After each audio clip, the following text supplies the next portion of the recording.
इतने breaking news शामिल कंदासीं। कंदकोट भरिसां तेज़ रफ़्तार ॿिनि मोटरसाइकिलनि में आम्हूं साम्हूं टक्कर में हिकु ॼणो फ़ौत ऐं 2 ॼणा ज़ख़्मी थी पिया आहिनि। भिनर रोड ते हादसे में नौजवान मीर खान पुट नवाब सांद थॾे ते फ़ौत थी वियो आहे।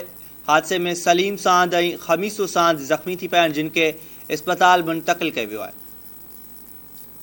ब्रेकिंग न्यूज़ अवां सां शेयर कयूं पिया नाज़रीन। कंदकोट भरिसां तेज़ रफ़्तार ॿिनि मोटरसाइकिलनि में आम्हूं साम्हूं टक्कर थी पियो आहे। हिकु ॼणो फ़ौत, 2 ज़ख़्मी थी पिया आहिनि।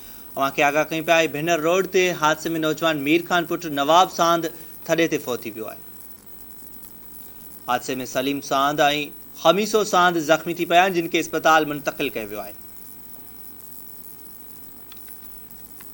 ब्रेकिंग न्यूज़ अवां सां शेयर कयूं पिया। कंदकोट भरिसां तेज़ रफ़्तार ॿिनि मोटरसाइकिलनि में आम्हूं साम्हूं टक्कर थी पियो आहे। हिकु ॼणो फ़ौत ऐं 2 ज़ख़्मी थी पिया आहिनि। ये भिनर रोड जो इलाइक़ो आहे, जिते हादसे में नौजवान मीर खान पुट नवाब सांद थॾे ते फ़ौत थी वियो आहे। हादसे में सलीम सांद ऐं ख़मीसो सांद ज़ख़्मी थी पिया आहिनि।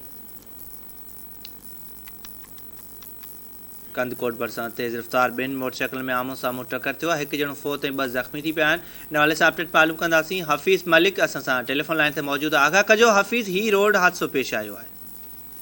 जी, कंदकोट जे जेको आहे त भनर रोड ते शालो वटि जेको आहे त ॿिनि मोटरसाइकिलनि में आम्हूं साम्हूं जेको आहे टक्कर थी पियो, जंहिंजे नतीजे में मीर खान सावंत थॾे ते जेको आहे त फ़ौत थी वियो ऐं 2 ॼणा ज़ख़्मी थी पिया।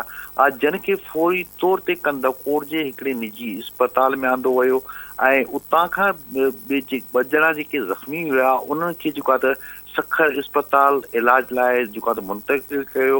जॾहिं त मीर खान सावंत जेको फ़ौत थी वियो आहे, उनजो ओचितो लाश घर पहुचण ते कोराम अची वियो आहे। जी ठीकु आहे, वॾी महिरबानी हफ़ीज़ मलिक तफ़सील ॾिनो।